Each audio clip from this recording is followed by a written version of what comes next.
bit of a seesawing affair at times for the vast majority of the first three quarters, but you guys really put the boosters on with about 4 goals in a row and just to get...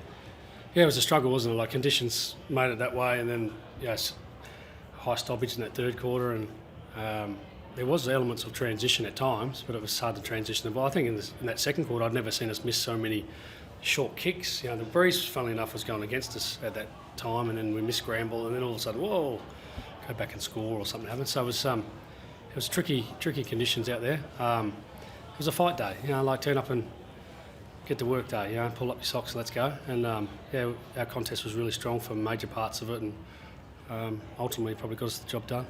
It seemed like your pressure really, when Salego put them back in front, your pressure really ramped up and you answered the challenge in that respect.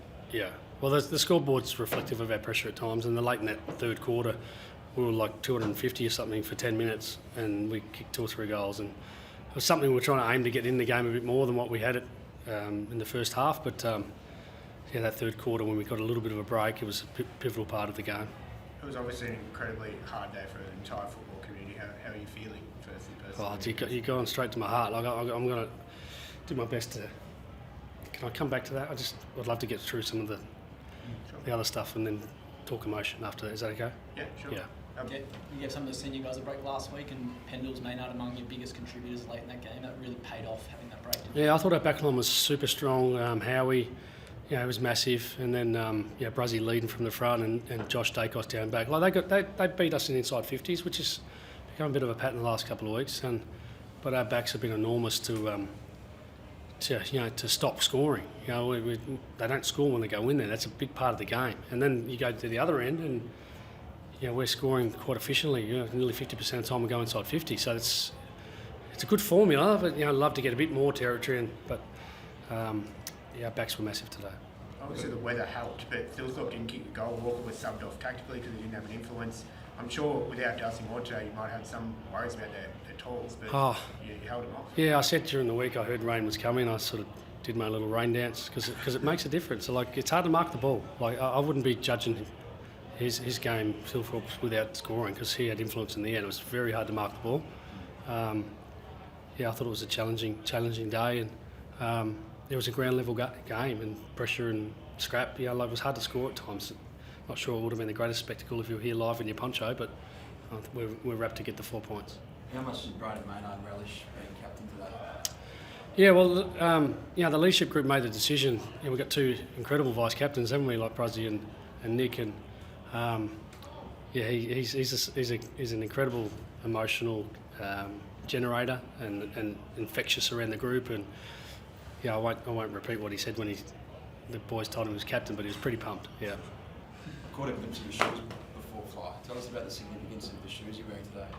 The shoes were painted by Debbie Beasley from the Tennant Creek, and we went up to Tennant Creek early in the year as a group of staff and players, mainly the new players, and we went to their art and cultural centre and saw the incredible work that they're doing and some music and art, and we went into there and we met all the ladies painting and everything and formed a great connection, and pretty much all the boots on the weekend or today was painted from Tennant Creek, and an incredible design. Mine represents the journey we've been on together, and then some other parts of natural remedies and medicines from the land. And we celebrated our Indigenous culture today before the game, really important to us. And it was a day where I stood in my shoes and said it's a good day to be really comfortable in your own shoes. Just back to the pressure element. I mean, Ned Long in the third quarter game a goal-saving tackle, and McRae just a minute later a tackle that produced a goal. Were those just those elements that you really highlight? Well, those moments, aren't they? They're moments that that gets the crowd roaring, and then the Bow one in particular. Jamie takes a mark with 5 seconds to go in the quarter. That's a massive kickstart to three-quarter time and into the last quarter. We were really proud of that part of our game. I said the game was working class today. Get your hands dirty, no easy ball, and then put pressure on that. And we've got some guys that really lift us in that part of the game. Just on Ned Long, this time last year he's not on your list. I think before Gather Round this year, he's subbed the first 3 or 4 games. Yep. And then since then, he's really just started. Yeah. He hasn't looked back. He's just been really. No, I thought he was enormous. I thought he was enormous in the third quarter, just contest to contest, a big body, and just it's a great story, isn't it? We've got the mid-season draft coming up, and for years we go, there's not much talent out there, but there's guys like him just sitting there waiting to be given another opportunity and believed in, and loved and supported, and because sometimes you got to believe in some that maybe haven't had that in previous environments. So we're rapt to have him, and he's an important part of our team right now, isn't he? Adelaide clearly came with a plan for Nick Dacos today, with Neil Bullen seemingly coming up to take him around the ground. And then Nick spent a bit of time at half forward. Obviously, teams are spending a lot of time worrying about him during the week. How much time are you guys spending working out, I guess, counter plans for? Yeah, no, we've had many plans, and to be honest, I grabbed probably 6 or 7 players that can support Nick a bit more late yesterday, and said I don't think we're supporting him enough being tagged, and we went to work on that a little bit today, which means Nick plays, I won't give too much away, but plays a few different roles, and it's a challenge.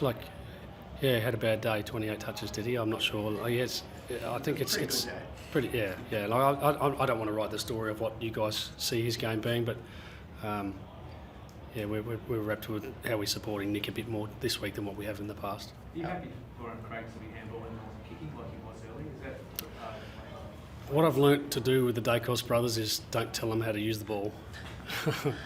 They're incredible talent. Like, you see what Josh was doing there today. It was like the ball's dry for him, and same for Nick. I try not to get in their way of their decision making. I try to get support the ground and make them make easier decisions, but they're exceptional talents. Craig, did you shield your players from the news? Yeah, we did. Before the game? Yeah, we did, and there's no book written on this stuff.